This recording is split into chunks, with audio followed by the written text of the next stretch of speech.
जय हिंद दोस्तों। आज हम लोग क्लास 9th के बायोलॉजी का चैप्टर 1 के सीरीज को आगे बढ़ाते हुए हम नेक्स्ट हेडिंग पढ़ने जा रहे हैं, जिसका नाम है जीवों में कोशिकीय संगठन। मतलब क्या जीव एक कोशिका से बना हुआ है, क्या जीवों में केवल एक कोशिका ही पाई जाएगी या उससे भी ज़्यादा कोशिकाएं पाए जा सकती हैं। तो संगठन मतलब क्या होता है? संगठन मतलब होता है मिलना। संगठन मतलब मिलना कि कोई भी जीव या कोई चीज़ कितने पार्ट में मिला हुआ है। संगठन मतलब होता है इकट्ठा या मिलना। तो क्या मिला हुआ है? कोशिका। कितनी कोशिकाएं मिल सकती हैं या किसी जीव में? तो कह रहा है विभिन्न जीवों में उपस्थित कोशिकाओं की संख्या के आधार पर ये निम्न प्रकार के होते हैं। जैसे कि जितने भी जीव हैं उनमें कोशिकाओं की संख्या के आधार पर इन्हें केवल दो भागों में बांटा गया है। जैसे अगर किसी जीव में केवल एक कोशिका, दो कोशिका, तीन, किसी में 100-150 पाई जाएंगे, किसी में 1000 कोशिका, और किसी जीव में क्या होंगी? लाखों खरबों कोशिकाएं पाई जाएंगी। तो ऐसे में गिनना तो आसान नहीं है। इसलिए उपस्थिति के आधार पर, मतलब संख्या के आधार पर, उपस्थित कोशिकाओं की संख्या के आधार पर इन्हें कितने भागों में बांट दिया गया? दो भागों में। कौन कौन से? यूनिसेलुलर मतलब एक कोश की जीव, मल्टी सेलुलर मतलब बहुकोश की जीव। अब हम जानते हैं कि एक कोशिकीय जीव क्या होता है, बहुकोश की जीव। जैसे हम लोग से कोई अगर क्वेश्चन करे कि क्या हम एक कोश की है या बहुकोश की, तो हम लोग कैसे हैं? पहली कंडीशन तो हम लोग बहुत बड़े हैं। क्या बड़े हैं? हम लोग के बहुत सारे अंग हैं, जैसे हाथ, पैर ना, तो इसलिए हम लोग क्या है? बहुकोश की है, क्योंकि हम लोग में क्या है? बहुत सारी कोशिकाएं होती हैं। तो एक कोश की जीव कैसे होते हैं? सूक्ष्म होंगे। तो इसी से याद रखना। तो हम लोग सबसे पहले जानेंगे एक कोश की जीव। एक कोश की जीव मतलब यूनिसेलुलर। एक कोश के जीव कौन कौन से हैं? ऐसे जीव जो हमें नग्न आंखों से नहीं दिखते हैं। वो किससे दिखेंगे? सूक्ष्मदर्शी, या उसको वो क्या, सूक्ष्मदर्शी को क्या बोलते हैं? माइक्रोस्कोप। उसी से दिखेंगे। जैसे अमीबा, बैक्टीरिया, उसके बाद ईस्ट। ये ऐसे जीव हैं जिसे हम नग्न आंखों से नहीं देख सकते। इन्हें देख सकते हैं किससे? सूक्ष्मदर्शी के प्रयोग से। किससे? माइक्रोस्कोप से। इसलिए क्या है? एक कोश की जीव है। अर्थात हम ये कह सकते हैं कि जितने भी सूक्ष्म जीव होंगे, मतलब जो हमें नग्न आंखों से नहीं दिखाएंगे, वो ज्यादातर क्या होंगे? एक कोश की जीव होंगे। उसके बाद कुछ पौधों में ऐसे जीव पाए जाते हैं, ऐसी कोशिकाएं पाई जाएगी जो 100 या 1000 तक होगी। जैसे स्पाइरोगाइरा,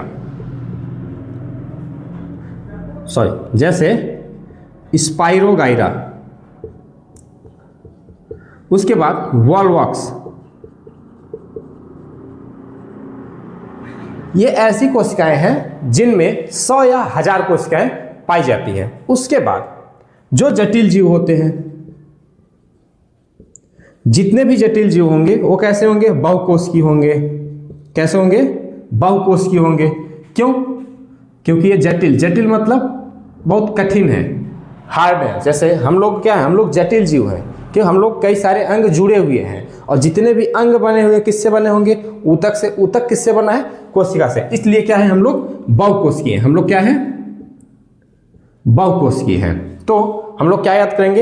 एक कोश की जीव में केवल एक कोशिका पाई जाएगी, और बहुकोश की जीवों में बहुत सारी कोशिकाएं, मतलब 1000, 1500, 2000, लाखों और खरबों तक कोशिकाएं पाई जाएंगी। ऐसे अगर बोला जाए एक कोश की जीव के नाम बताओ, तो अमीबा, बैक्टीरिया और ईस्ट। बहुकोश की जीवों के नाम, तो जितने भी बड़े बड़े पेड़, पौधे, जानवर सब क्या है? हम लोग सब बहुकोश की हैं। तो क्लियर हुआ? अब हम लोग पढ़ते हैं एक कोश की और बहुकोश की जीव में अंतर क्या है।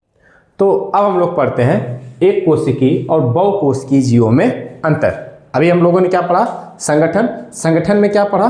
कि जितने भी जीव हैं वह केवल बहुत सारी कोशिकाएं या एक कोशिकाओं से मिलकर बने होते हैं, और इन्हें संख्या के आधार पर कितने भागों में बांटा गया था?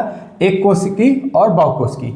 अब हम इसके अंतर में पढ़ेंगे कि एक कोशिकीय और बहुकोशिकीय जीवों में क्या अंतर हो सकता है। तो जैसे कह रहा है जीवों का शरीर केवल एक कोशिका से बना होता है। जो एक कोश की जीव होते हैं वह केवल एक कोशिका से ही बने होते हैं, लेकिन जीवों का शरीर क्या होता है? बहुकोशिकाओं से। जो बहुकोश की जीव है, जो बड़े जीव है, उनका शरीर क्या होता है? बहुत सारी कोशिकाओं से मिलकर बना हुआ होता है। उसके बाद क्षति होने पर, मतलब अगर इन कोशिकाओं जो एक कोश की जीव है, इन पे अगर क्षति होगी तो इनकी क्या हो जाती है, जीव की तुरंत मृत्यु हो जाती है। क्यों? क्योंकि यह केवल एक कोशिका है। बट बहुकोशिकी में क्षति होने से केवल कुछ कोशिका या एक कोशिका ही क्षति होगी, प्रभावित होगी, बाकी सारी कोशिकाएं सेफ रहेंगी, मतलब जीवों की मृत्यु नहीं होगी। उसके बाद ये जीव क्या होते हैं, अमर होते हैं। अमर क्यों होते हैं? क्योंकि इनके मृत्यु से पहले ये अपने कोशिका द्रव्य को अलग कर देते हैं, जिससे एक नया जीव बन जाता है। इसलिए जीव कैसे होते हैं, अमर होते हैं। लेकिन इनका जीवन काल कैसा होता है, लंबा होता है। इनका जीवन काल बहुत छोटा होता है, ज्यादा लंबा नहीं होता। इनका जीवन काल कैसा होता है, लंबा होता है। लेकिन ये अमर नहीं होते, इनकी मृत्यु होती है। उसके बाद एक कोशिकीय जीव में नेक्स्ट है, एकमात्र कोशिका क्या करती है, जनन में भाग लेती है। एक कोशिका ही है उनके पास, एक ही कोशिका, तो उसी से सारा काम करेंगे। तो इसलिए जनन में भी क्या करती है, केवल वही कोशिका उनकी भाग भी लेती है। लेकिन जो बहुकोशिकीय जीव हैं उनमें केवल विशिष्ट कोशिकाएं क्या करते हैं, केवल विशिष्ट कोशिकाएं ही जनन में भाग लेती हैं। जैसे एक कोशिका में क्या है, अमीबा, यूग्लिना, बैक्टीरिया, ईस्ट। उसके बाद बहुकोशिकीय में मनुष्य, जंतु, पादप और कवक। इन सब में क्या होता है, बहुत सारी कोशिकाएं होती है, जटिल अंग होते हैं। जैसे मनुष्य में क्या पाया जाता है, हाथ, पैर, लीवर, किडनी, बहुत सारे अंग पाए जाएंगे। जंतु भी सेम ही है। मनुष्य किसकी कैटेगरी में आएगा, जंतुओं की कैटेगरी में आएगा। पादप क्या होते हैं, बहुत बड़े बड़े होते हैं। उनके भी क्या होती है, शाखाएं होंगी, पत्ती होंगे, फल होंगे, फूल होंगे। इनमें भी क्या होगा, कोशिकाएं बहुत सारी होंगी। कवक भी क्या है, इनमें भी क्या होगा, कवकों में भी कोशिकाएं बहुत सारी पाई जाएंगी। लेकिन एक कोशिका में अमीबा, अभी मैंने बताया अमीबा क्या एकदम सूक्ष्म जीव है। यूग्लिना क्या, ये भी सूक्ष्म जीव है। बैक्टीरिया, ये भी सूक्ष्म जीव है। ईस्ट, ये भी सूक्ष्म जीव है। तो ये था एक कोशिकीय और बहुकोशिकीय जीवों में अंतर। आशा होगा या आपको समझ में आया होगा।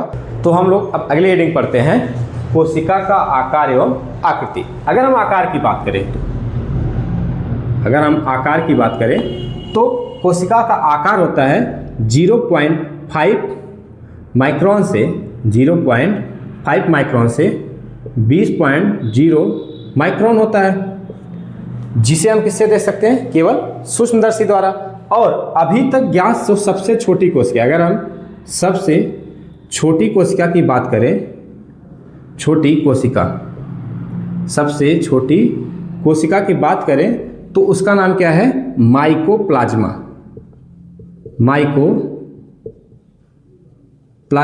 लैडलावी। माइकोप्लाज्मा लैडलावी ज्ञात अभी तक सबसे छोटी कोशिका है, जिसे बोलते हैं PPLO भी बोलते हैं। उसके बाद अगर हम इसके अपोजिट बात करेंगे कि सबसे बड़ी कोशिका कौन सी होगी, सबसे बड़ी कोशिका, इसकी लंबाई कितनी होती है, व्यास कितना होता है, 0.1 माइक्रोन से 0.3 माइक्रोन तक लंबाई कितनी होगी जो माइकोप्लाज्मा है, 0.1 माइक्रोन से 0.3 माइक्रोन। उसके बाद अगर इसके अपोजिट हम सबसे बड़ी कोशिका की बात करें तो क्या है, शुतुरमुर्ग का अंडा, जिसकी कोशिका का व्यास होता है 135 mm से लेकर 170 mm। तो अभी तक कौन सा, शुतुरमुर्ग का अंडा क्या है, सबसे बड़ी कोशिका। और सबसे छोटी कोशिका कौन सी है, माइकोप्लाज्मा लैडलावी, जिसका व्यास कितना होता है 0.1 माइक्रोन से 0.3 माइक्रोन। और जो सबसे बड़ी कोशिका है शुतुरमुर्ग का अंडा, उसका कितना होता है 135 mm मतलब मिलीमीटर से लेकर 170 मिलीमीटर तक। उसके बाद क्या होता है, एक तंतु होता है जिसे बोलते हैं एसिटिबुलेरिया।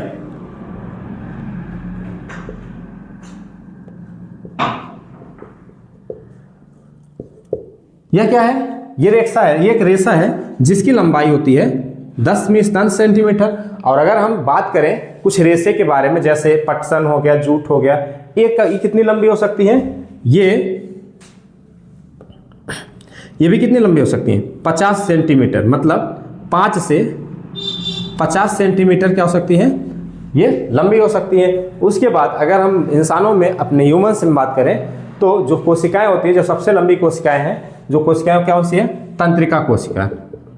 जो सबसे लंबी कोशिकाएं हैं तंत्रिका कोशिका, जो कि 90 से 1 मीटर या इससे भी अधिक लंबी हो सकती है।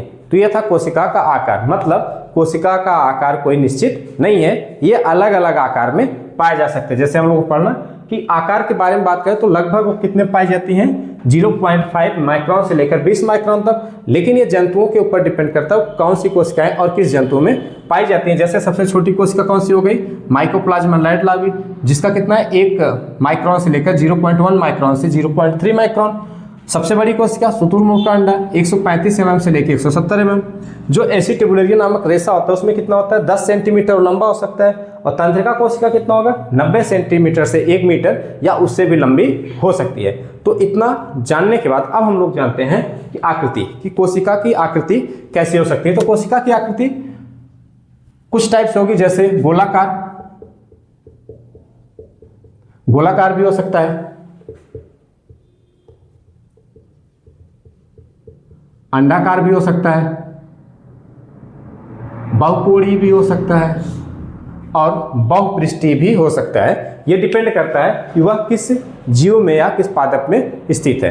तो इस प्रकार से यह हमारा हेडिंग समाप्त हुआ। इसके बारे में आशा होगा कि आप लोगों ने अच्छे से समझ गए होंगे। तो आशा होगा आप लोगों ने समझ गया होगा कि जो क्या है हम लोग की जो कोशिकाएं हम लोगों ने पढ़ा कि कितनी लंबी कोशिकाएं हो सकती हैं, कितनी छोटी की कोशिकाएं हो सकती हैं। जैसे हम लोगों ने कुछ कोशिकाओं के बारे में पढ़ा, कुछ शैवालों के बारे में पढ़ा, कुछ तंत्रिका कोशिका कितनी लंबी हो सकती है।